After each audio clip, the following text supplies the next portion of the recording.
নমস্কার ম্যাম। সচ্চাই আপনার নাম? শেফালি দাসী, আপনি কোথা থেকে এসেছেন? পশ্চিমবঙ্গ। এই আশ্রমে সেবাদারদের সেবা ভাবনা দেখে আপনার কেমন লাগছে? আমার খুবই ভালো লেগেছে, আর সেবার দ্বারা সব নিষ্ঠ সহকারে সেবা করছে।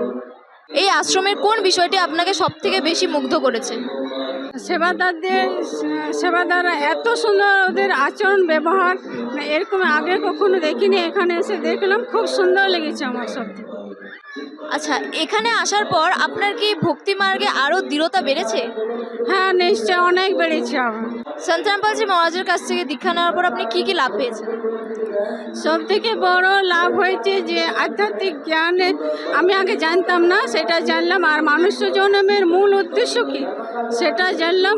আর মানুষ্য জন্মের মূল উদ্দেশ্যের কারণ যে মোক্ষের পথ জানলাম।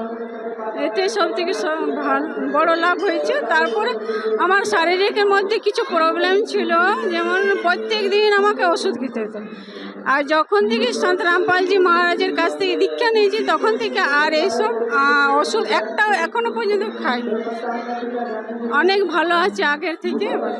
ধন্যবাদ ম্যাম। সৎসঙ্গ।